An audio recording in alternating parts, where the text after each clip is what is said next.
So today's topic, we are going to talk about the real estate markets in Thailand, which will be analyzed from our tools and data.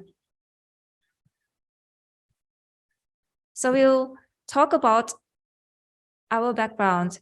I am from Agency for Real Estate Affairs, which is the real estate valuers and database in Thailand. We have been collecting data for more than 30 years of the residential projects in Thailand.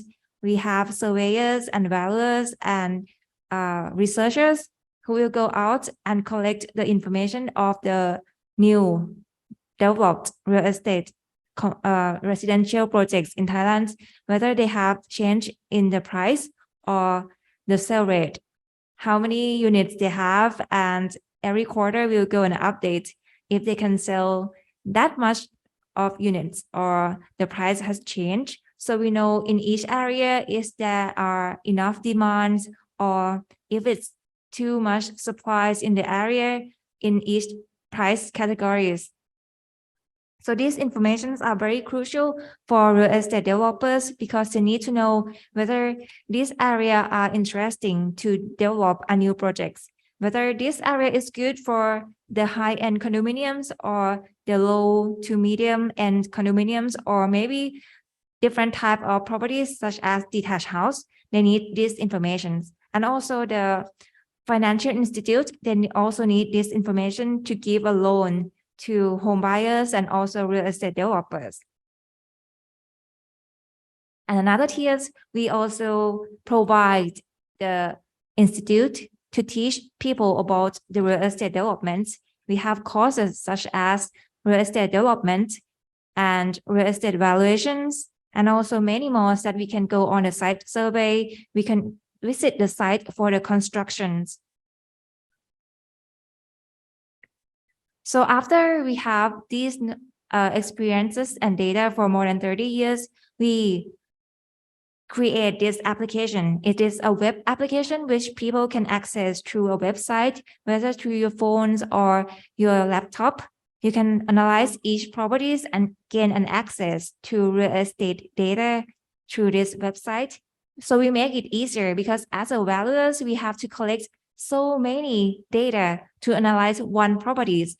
And we have to do this continuously because each day we have so many properties in our hands. We have to analyze the same types of information, such as the land use, the market data, and everything. So we create this app to make it easier for us and for everyone who wants to gain an access to the real estate database.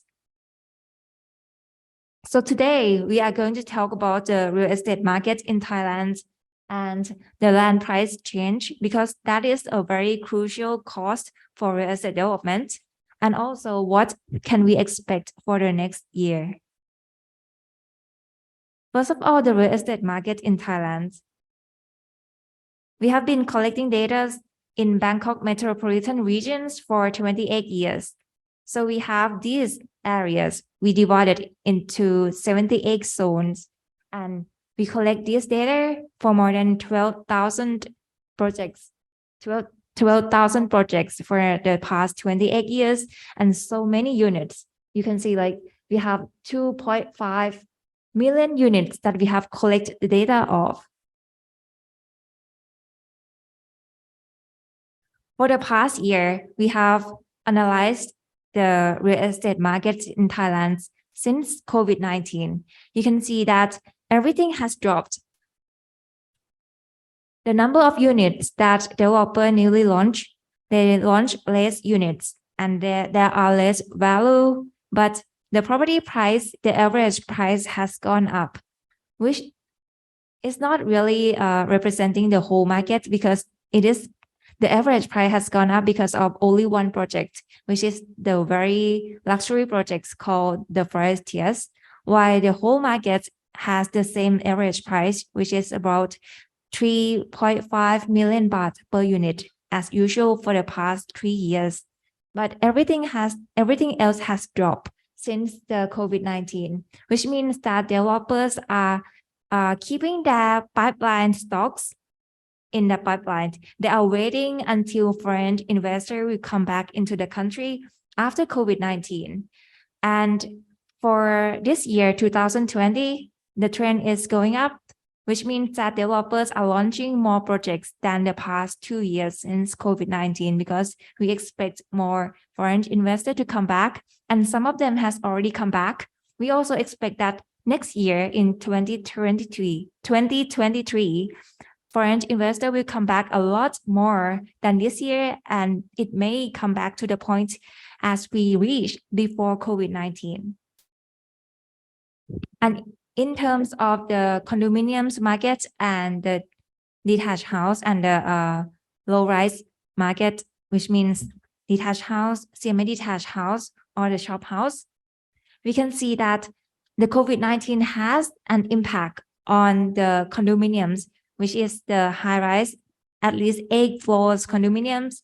Usually it's about 20 square meters per unit, and it has the strong impact on the absorption rate because before COVID-19, condominiums absorption rate used to be about 40%, but right now it's about 20-something%, which is the same absorption rate as the lower height, the detached house and semi-detached house market. But for this year, everything has gone up from 2021, which means that more units, more value of the properties has come into the market. Okay, maybe the average price has dropped because last year, the average price has gone up too much due to only one project, but it's still in the same range. But normally people have to see, we have seen the whole outcome of Thailand properties market, the Bangkok metropolitan market. But if developers or home buyers need to see the information, we also have the zoning market, which means that you can see in each zones what are the average price and the absorption rate of each areas. That would be more effective in case of investment. But today we are going to talk about the overall market situations. Okay, so that's the picture of the properties market in Thailand. Now we're going to talk about the land price change in 2022. So area as the valuers, we have been collecting and analyzing and valuing the land price in Bangkok metropolitan region for the past, I think maybe 20 years, I forgot, but that's the data here. So we divide the land price locations into 323 locations, and we divide the size of lands that we value into 3 categories: the 4 rai, 16 rai, and 36 rai. 4 rai is about 1.5 acre, while the 16 rai is about 6.3 acre, and the 36 rai is about 14 acre. Because the bigger the land plot, the lower the price per square wall is, because when you buy a big land, you pay less per square wall. So from this data, we can see that the locations that has the highest land price are in the middle, in the city business district, in the central business district. And it has been like this for the past 10 to 20 years. And I think it will still remain this way because even we have more infrastructure to go to the suburban areas and connect them to the city center, people still have to come back to the city center to work. So the land price in the CBD is still very high, just like in many countries around the world.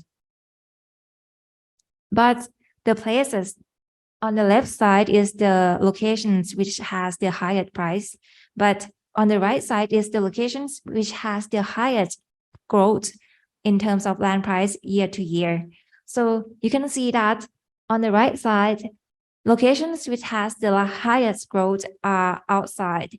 It is the places that has new infrastructure developments, such as the mass transit, or there's a change in terms of the urban land use outside of the CBD. Because in the CBD, the price is already high, so it's not going to go up very much compared to the suburban area, which the price can have a strong growth if they have the news about the new infrastructure development. In the past 37 years, the land price has been growing up That's only one time that the price has gone down, which is during the economic crisis called Tom Yam Gung. This is the point where the price gone down. But after that, the price has always go up. Even the COVID-19 here, the COVID-19 does not have any effect on the land price. It's still going up anyway. The only impact they have is that the COVID-19 slow down the growth. Is still growing, but it's not growing as strong as before COVID-19. This is the percent change of the land price every year. There's only one drop. There's only one time that is drop. Is Tom Yam Gung, this one. But after that, it's still positive, which means that it's growing every year. Just it doesn't, after COVID-19, the growth is smaller, not as much as before COVID-19.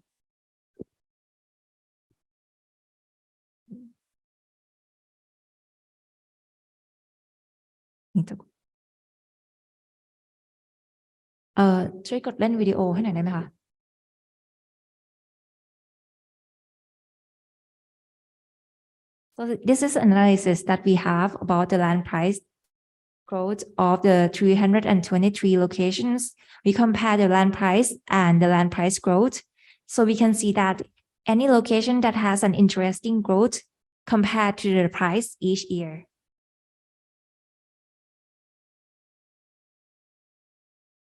Oh, มันอาจจะอยู่สไลด์อื่นโทษที Okay. Sorry, this is I didn't put the PowerPoint, so this is just the picture. But okay. So come to this year, 2022, we have the data about the highest land price in Bangkok and the highest land price in Thailand, which is about 3.5 million baht per square wa in Siam Square, which is the very CBD of Bangkok, the place that you go to Siam Paragon, that's called Siam. So in this Siam BTS station, it has the highest land price, and the growth, the average growth this year compared to last year is about 6.39%. Although the land price seems to be getting up a lot, but some area does not rise up at all.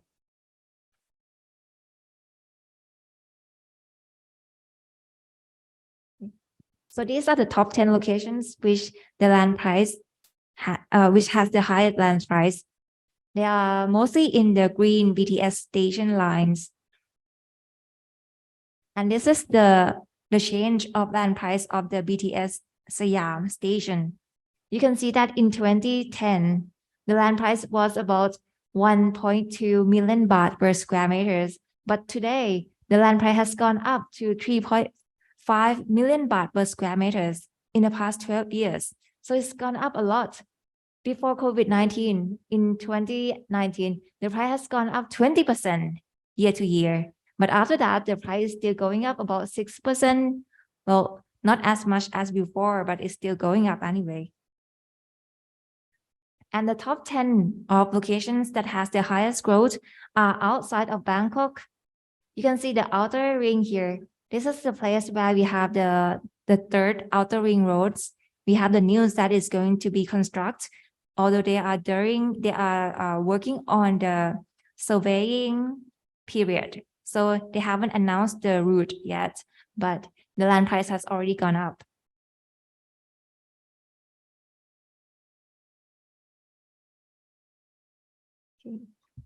Despite the factors that affect the land price, despite the mass transit or the infrastructure development, is also the land use. Such as in Bangkok, we have the current land use, and also we have the new land use that has not been approved yet. I mean, it will be announced to be used like maybe next year or next year. We have been waiting for it, but this also have an effect on the land price. And also in other province, we also have the province land use and also the community land use. So developers has to look at these details. Also, if you are looking for investing in properties in Thailand, you also need to look at the market data, such as we have the land price market data and also other properties that people are posting on the internet, how much do they sell it for? Even though the asking price is a bit higher than the actual price because we have to bargain, but you can see how the situation is going in each area. So come to conclusion, what do we expect in 2023? For the past 2 days, so yesterday and today, we have been talking to many professionals and we found that in 2023, maybe the situation will go back to before COVID-19. So it will be better in the next year because we have more foreign investment. Maybe Chinese people will come back and invest in Thai properties after the policy has been announced, maybe about half of 2023. And the policy of the Thai government, which will help induce the situations such as the LTV policy or the interest rate or anything will help people to buy property easier. We are expecting that for the next year because many policies will be finished by this year, by the end of 2022. And there is a good trend for forest investment in Thailand. I mean, for the industries such as the EV, electrical vehicles, or other industries that they will come here and work in Thailand. But that's a negative effect that the cost of living, the cost of development might be going up, is still going up. So the cost of development this year and next year is still going up. So the price of the property will go up by 5 to 10% next year. Okay. So that's it for the real estate markets in Thailand. Thank you, everyone.